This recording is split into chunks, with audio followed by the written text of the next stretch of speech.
Tangannya bisa ya.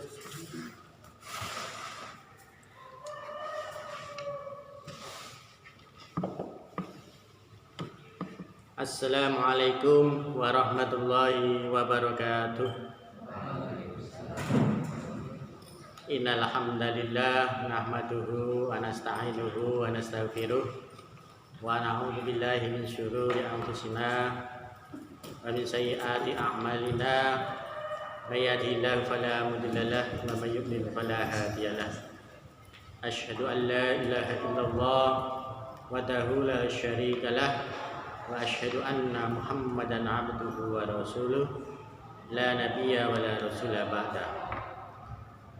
Allahumma sholli ala Muhammad wa ala alihi wa ashabihi wa tabi'ina ajma'in, amma ba'du. Bapak, Ibu, pemirsa yang kami hormati, wabil khusus Bapak Ibu wali santri, juga kepada seluruh pemirsa dimanapun berada. Pertama-tama marilah kita selalu bersyukur kehadirat Allah Subhanahu wa Ta'ala,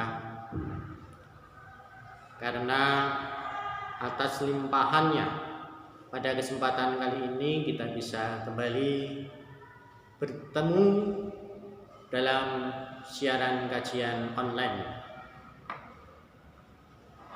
yang semoga meskipun dengan segala keterbatasan tetap bisa bermanfaat bagi kita semua serta mendapatkan ridho dari Allah Subhanahu wa Ta'ala. Shalawat dan salam semoga senantiasa tercurah kepada junjungan kita Nabi Agung Muhammad sallallahu alaihi wasallam, keluarga, sahabat, beserta orang yang senantiasa mengikuti risalah beliau hingga akhir zaman. Untuk kajian parenting pada kesempatan kali ini, kami mengambil tema mensyukuri amanah berupa anak yang telah diberikan Allah kepada kita. Ibu dan Bapak yang kami hormati, barangkali bagi Bapak Ibu yang tanpa kendala langsung bisa mendapatkan anak setelah perkawinan, nikmat anak mungkin belum begitu terasa. Sebagai halnya ketika kita sehat,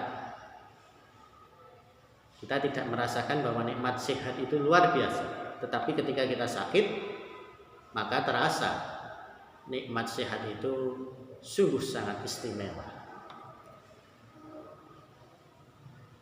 Jika kita memperhatikan beberapa dari keluarga, teman, ataupun yang lain yang belum dikaruniai anak, mereka kemudian mencari kesana kemari terapi, berobat dan sebagainya untuk mendapatkan nikmat karunia berupa anak. Padahal anak tersebut bisa jadi memang merupakan nikmat yang merupakan penyejuk mata bagi kita, seperti yang digambarkan dalam sebuah doa, Rabbana hab lana min azwajina wa dzurriyyatina qurrata a'yun waj'alna lil muttaqina imama. Wahai Tuhan kami, karuniakanlah kepada kami istri-istri atau pasangan-pasangan hidup kami dan dzurriyyah, anak keturunan kami, yang qurrata a'yun, menyejukkan mata, dan jadikanlah mereka pemimpin bagi orang-orang yang bertakwa. Jadi anak benar-benar merupakan kenikmatan pada suatu saat ketika mereka bisa menjadi penyejuk hati kita, taat, tidak bikin masalah, bahkan membanggakan kita. Orientasi orang kadang-kadang berbeda-beda. Ada yang orientasinya bangga ketika anaknya sukses secara finansial, ada yang bangga ketika anaknya secara spiritual juga sukses, dan lain-lain.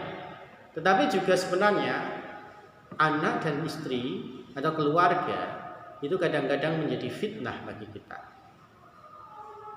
Sehingga sebenarnya dikaruniai anak ataupun tidak, itu pada dasarnya masing-masing mempunyai kelebihan dan mempunyai keistimewaan masing-masing. Jadi setiap orang muslim itu selalu bersyukur, merasa dikasihi oleh Allah apapun kondisi yang diterimanya.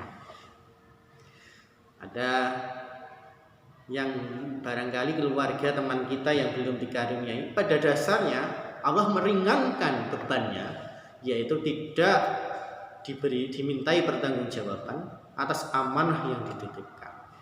Nah, Bapak Ibu wali santri yang kami hormati, mungkin kita Bapak Ibu semua itu termasuk yang dipercaya oleh Allah Subhanahu wa taala. Dengan apa? Dengan dititipi momongan anak, dan itu titipan itu ada banyak weling atau wekas atau pesan dari yang nitipkan. Yang nitipkan itu adalah Allah Subhanahu wa taala kepada kita. Maka kita yang dititipi mestinya harus melaksanakan pesan-pesan dari sang penitip, yaitu Allah Subhanahu wa taala. Secara fitrah manusia lumrah itu akan mempunyai harapan dan keinginan secara nurani bahwa dia ingin mempunyai dzurriyyah atau ingin mempunyai keturunan. Jadi secara fitrah seperti itu. Secara fitrah ingin keturunannya itu berlanjut. Turunannya berlanjut sehingga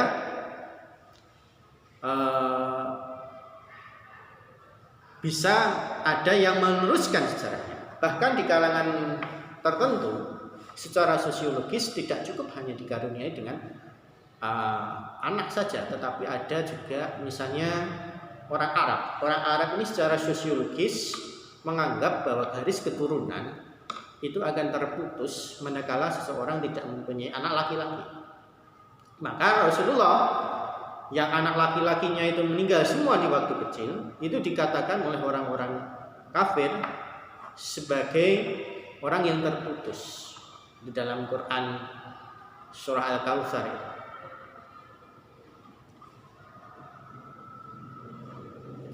Inna a'tainakal kautsar, sungguh kami telah memberikan kepadamu nikmat yang banyak. Fasholli li rabbika wanhar, maka sholatlah kamu dan berkhutbahlah. Inna syani'aka huwal abtar, sesungguhnya orang-orang yang membencimu hai Muhammad adalah orang-orang yang terputus. Nah, ini asbabul nuzulnya, kata-kata terputus itu karena orang-orang kafir menganggap Nabi Muhammad itu terputus keturunannya karena tidak punya anak laki-laki. Kemudian dibantah oleh Allah bahwa justru orang-orang yang membenci Kanjeng Nabi itu adalah orang-orang yang terputus secara keturunan. Nah, bukan secara keturunan tapi secara amalnya itu terputus dan lebih mafsadatnya, kerugiannya di akhirat lebih tinggi mereka yang membenci Kanjeng Nabi. Dalam Quran juga banyak diceritakan beberapa kisah di mana para nabi dan juga para salafus saleh itu juga sangat mengharapkan pelanjut dari keturunannya. Di antaranya kita bisa dibuka Quran surah Maryam ayat 5 sampai dengan 6. A'udzu billahi minasy syaithanir rajim. Wa inni khiftul mawaliya min wara'i wa kanat imra'ati 'aqiran fahabni min ladunka waliya yarithuni wa yarithu min ali yaqub waj'alhu rabbi radiyya. Dan sungguh, kata Zakaria, aku khawatir terhadap kerabatku sepeninggalku, padahal istriku seorang yang mandul. Maka anugerahilah aku seorang anak dari sisimu. Itu surah Maryam ayat 5. Yang akan mewarisi aku dan mewarisi dari keluarga Yakub, dan jadikanlah dia ya Tuhanku sebagai seorang yang diridhoi. Ayat 6. Kemudian dilanjutkan, Allah memperlihatkan kekuasaannya. Ya Zakaria, inna nubashiruka bi ghulam ismuhu. Saya ulang. Ya Zakaria, inna nubashiruka bi ghulamin ismuhu Yahya lam naj'al lahu min qablu samiyya. Qala rabbi anna yakunu li ghulamun wa kanat imraati aqiran wa qad balaghtu minal kibari 'idiyya.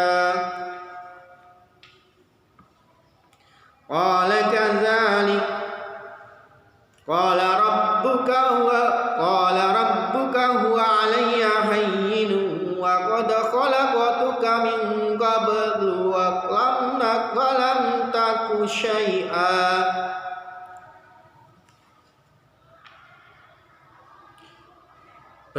Berfirman Allah, wahai Zakaria, kami memberi kabar gembira kepadamu dengan seorang anak laki-laki namanya Yahya, yang kami belum pernah memberikan nama seperti itu sebelumnya. Zakaria berkata, ya Tuhanku, bagaimana aku akan mempunyai anak? Padahal istriku seorang yang mandul dan aku sesungguhnya sudah mencapai usia yang sangat tua. Demikianlah Tuhanmu berfirman, hal itu mudah bagiku. Sungguh engkau telah aku ciptakan sebelum itu, padahal pada waktu itu engkau belum berwujud sama sekali. Ini salah satu kisah di dalam Al-Quran. Nabi Zakaria yang sudah tua dan istrinya yang mandul tetap mengharapkan sebuah kenikmatan berupa amanah. Apa amanahnya? Yaitu seorang anak yang dikabulkan oleh Allah. Allah yang maha kuasa. Meskipun istrinya mandul, Zakaria tua, lahirlah ke dunia Yahya yang kelak juga akan menjadi nabi. Juga kita bisa buka surah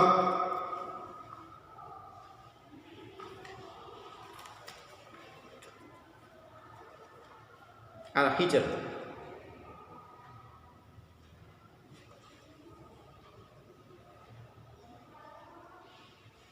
Surah Al-Hijr di sini menceritakan bagaimana Nabi Ibrahim juga sudah hampir berputus asa bersama istrinya Sarah.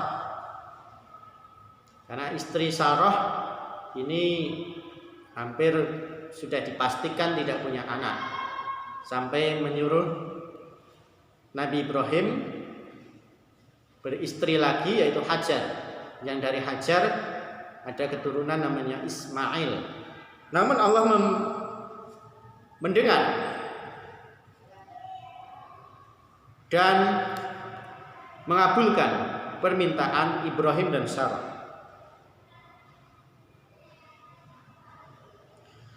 Wa nabbihum an dhaifi Ibrahim idh dakhalu alaihi faqalu salama qala inna minkum wajilun qalu la tawjal inna nubashshiruka bi ghulamin alim qala abashshartumuni ala amma saniyal kibaru fabima tubashshirun qalu basyarnaka bil haqqi fala takun minal qanitin qala wa man yaqnatu min rahmati rabbih illa dhallun. Dan kabarkanlah kepada mereka tentang tamu Ibrahim. Ketika mereka masuk ke tempatnya, lalu mereka mengucapkan salam. Dia berkata, kami benar-benar merasa takut kepadamu. Ini Ibrahim.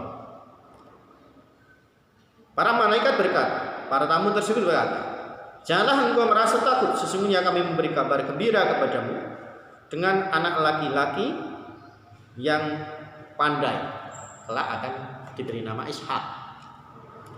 Ibrahim berkata, benarkah kamu memberi kabar gembira kepadaku, padahal usiaku telah lanjut? Lalu bagaimana kamu memberi kabar tersebut? Malaikat menjawab, kami menyampaikan kabar gembira kepadamu dengan benar-benar, maka janganlah engkau termasuk orang-orang yang berputus asa. Ibrahim berkata, tidak ada yang berputus asa dari rahmat Tuhannya kecuali orang-orang yang sesat. Dalam surah Al-Imran juga ada, kami bukakan beberapa kisah di dalam Al-Quran. Surah Ali Imran di dalam ayat ke-35. إذ قالت امرأة عمران ربي إني نذرت لك ما في بطني محررا فتقبل مني إنك أنت السميع العليم.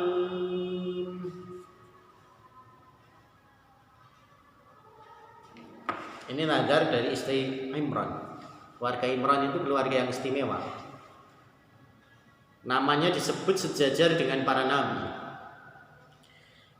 Ingatlah ketika istri Imran berkata, ya Tuhanku, sesungguhnya aku bernazar kepadamu atas janin yang dalam kandunganku kelak untuk menjadi hamba yang mengabdi kepadamu.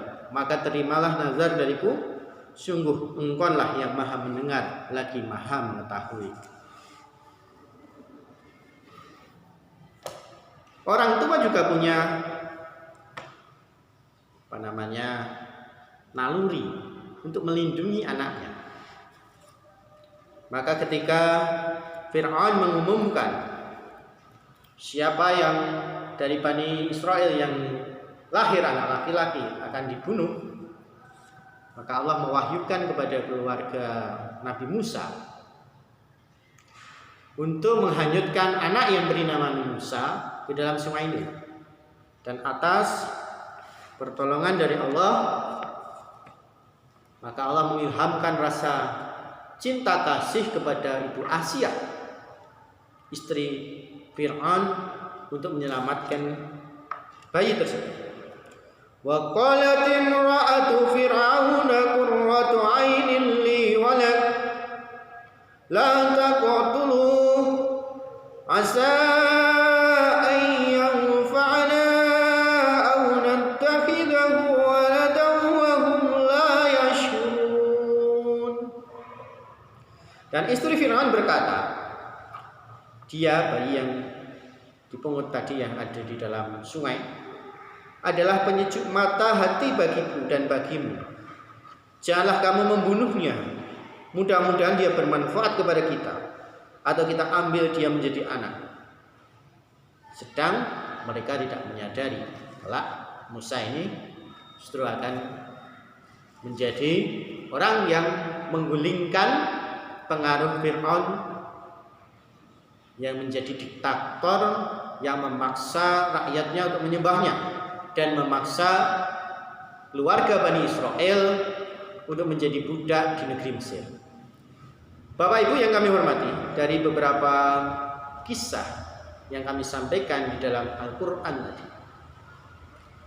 juga kisah-kisah lain yang mungkin kita sendiri pernah mengalami. Mungkin ada yang lama tidak punya anak, kemudian baru punya anak, atau melihat sekeliling kita ada yang belum dikaruniai. Maka sudah sepatutnya kita bersyukur kepada Allah atas karunia amanat yang diberikan kepada kita tersebut.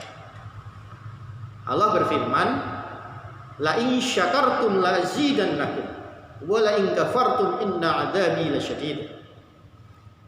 Barang siapa bersyukur, niscaya akan aku tambah nikmatnya. Dan barang siapa yang kufur, azabku akan pedih. Salah satu wujud kesyukuran kita kepada Allah Subhanahu wa taala adalah menjaga amanah yang diberikan kepada kita yang berupa anak tersebut. Baik itu dari sisi keselamatannya, seperti tadi diceritakan dalam kisah Musa dan Fir'aun. Nabi Musa ini sampai dimasukkan ke dalam kotak peti, dihanyutkan, ibunya terpaksa berpisah, tapi yang penting anaknya selamat.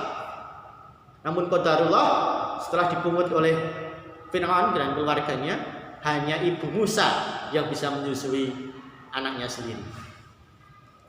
Jadi wujud dari kita bersyukur diantaranya adalah kita jaga amanah yang diberikan Allah tersebut.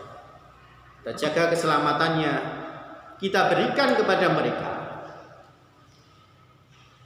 makanan, minuman terbaik. Apa makanan dan minuman terbaik?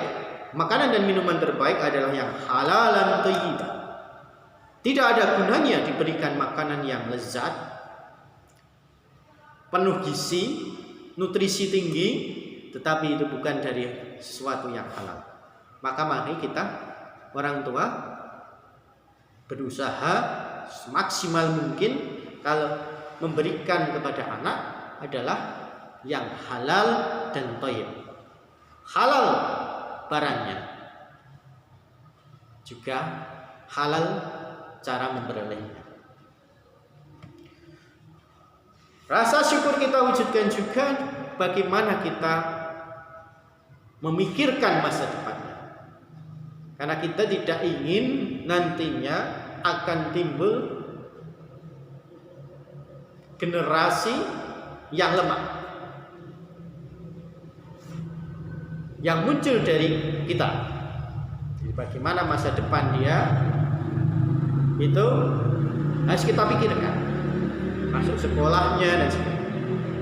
Dan yang tidak kalah penting, wujud amanah ini kita syukuri dengan memberikan bekal kepadanya agar kelak menjadi anak yang selalu di bawah petunjuk Allah. Kalau di dalam Quran kita selalu membaca di setiap hari dalam surah Al-Fatihah, kita ingin sebuah jalan, syiratal ladzina an'amta 'alaihim.